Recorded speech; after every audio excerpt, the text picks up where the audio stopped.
And apparently it's not a good episode of O'Connor Tonight unless we have somebody named Klavan on the program. This time it's the Spencer variety. Spencer Klavan, associate editor of the Claremont Review of Books. He's the host of Young Heretics podcast. Spencer, I've been dying to talk with you. Thanks for joining us. It's a pleasure to be here. Thanks for having me on. Is there another Klavan? I don't know what. Yeah, he's constantly like knocking down the door of the studio trying to get in here again. So he does that. He just intrudes into people's lives. I don't know what it's about.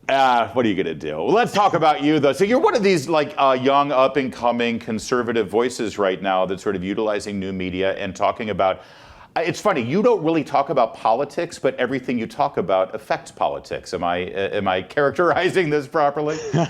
Yeah, that's a great way of putting it. I mean, in some ways, maybe I'm somebody that takes seriously the idea, which is an ancient idea, and conservatives have been slow to pick this up, that art and culture are closely linked to politics. In fact, they're essential to understand if you're going to understand politics. Yeah, amen to that. And I'm sure your dad may have told you that I worked with him with Andrew, and of course he said, politics is downstream of culture. But I don't think people recognize that culture is pretty much everything else. You know, it's like, what do you mean culture? You're like going to an art museum? No. It's like, it's a superhero movie. It's your conversation that you're having about all the stuff that's like your meal, your restaurants, the way they treat you at a bar.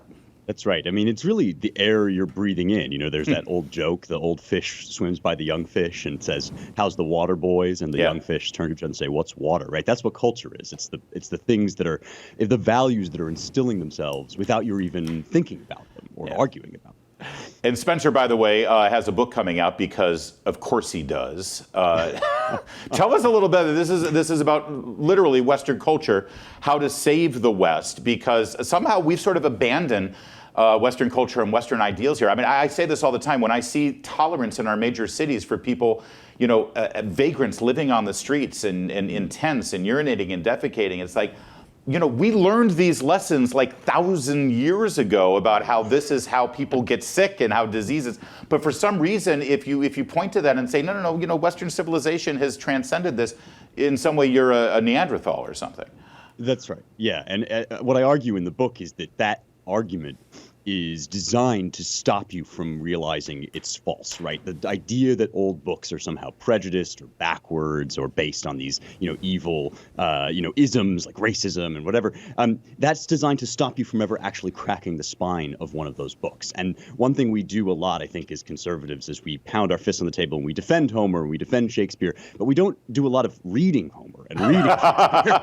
And so the book is kind of designed to deliver some of that. It's 5 sections, each dealing with a different crisis.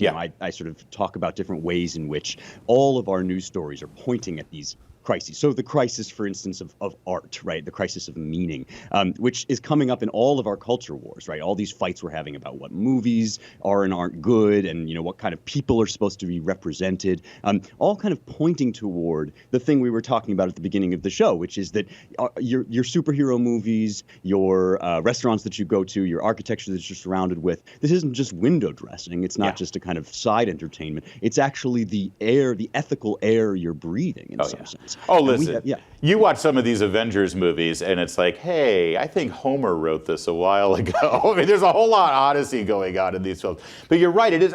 Did you have a classical education from the get-go, or did you sort of develop this in your young adulthood?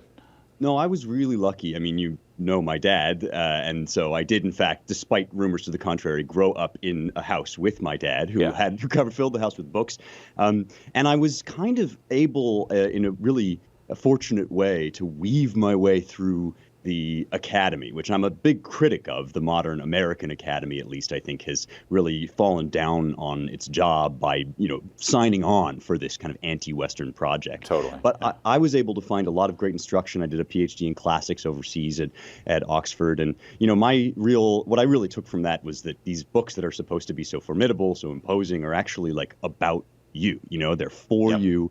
And people don't take advantage of them for all the reasons that we've been talking about. They've been scared away from it. By the way, well done dropping Oxford in there. It's insufferable. You have to count the minutes before I introduce myself. That's okay. Extra watch. And Shapiro with Harvard. It's like, all right, enough already. You comment. I love this article at CNN about Wakanda Forever and how pining about, oh, this is the kind of civilization that we all want. And I love your commentary on this. Can we bring Spencer's tweet up on that? It was just so, maybe if we soy face hard enough over the latest movie, be able to save us from having to address and identify even extremely pressing real life problems. I mean, that really is it, that there's this pining away and hopeful, wistful imagination that maybe we could live in Wakanda here. Yeah, if only, right? That were if we could just, close our eyes and imagine ourselves into the perfect African nation, then we would all be fixed. I mean, there is an amazing escapism in this stuff, and people get this wrong, I think, when they say, oh, it's just childhood fantasy stories, right? It's about superheroes, and that's why it's childish. Because, look, we all tell stories about heroes. That's part of a, culture's mythos, as the ancient Greeks did this to great effect. They're not escapism because they're superhero stories. They're escapism because they're designed to divert your attention away from what's really going on. They're designed to stop you thinking about the fact that the White House is currently having a conversation with a transgender woman who's enacting days of girlhood. That's all designed to stop you from thinking about what's real, our real problems, the inflation, the crises that we're up against. No, we talked about it in our opening segment tonight too about this is actually a minstrel show. This is a man dressed up as a woman, pretending to be a woman, and actually preying on the ugliest stereotypes of a woman. It's actually incredibly offensive. It's blackface. And that brings us to, if anybody dare think that we're merely talking about movies and escapism, this is where it hits home. Because now, I mean, I know that you've been working with your friend Matt Walsh, and you just went to an event with him where this real mutilation of our children over this gender confusion that our academics seem to be mired in, it's hitting home right now on a daily basis for the children of this country, and it all has roots back to not knowing who we stand for and what we really are as a Western civilization. Am I overstating it? No, you're not. We will look back on this in horror. I mean, it is one of the things that our ancestors will, if they're clement, they will weep over us. But if they're harsher, if they're as harsh as we are toward our ancestors, they will condemn us outright for the way that we've failed our children on this issue.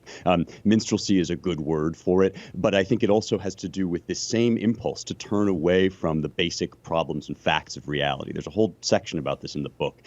Being in a body is hard. Living life, with the responsibilities that it comes with is difficult. But telling people that they can just reconfigure their flesh so that they don't have to face up to that is a recipe for disfigurement and disaster, and that's basically what we've done. What was the response at the rally? We've only got about a minute left, but what was it like? It looked like it was a great turnout, but what is the response? What is their pushback other than, you're putting children in danger, they're going to kill themselves, which I don't mean to write off in the way that I do, but it seems like the most shallow and despicably manipulative talking point. Well, it is emotional blackmail, and it's based on incredibly shaky arguments that they cherry pick a few different studies that have never been replicated, and then they come out and they just shout slogans at you because effectively they're fascists. I mean, there was a small protest within the protest. By and large, overwhelmed, I would say, by the decent people of every political stripe and variety that just want to see this kind of thing stop. But that really, there's nothing left to this argument except you're evil and you're hateful, so shut up. Well, not here. You're none of those things, and you better not shut up. Young Heretics is the podcast, and he is Spencer Klavan from Claremont Review of Books. Thank you, Spencer. Let's keep this going. We'll have you back. Absolutely. That sounds great. Thanks for having me. More to come on O'Connor Tonight.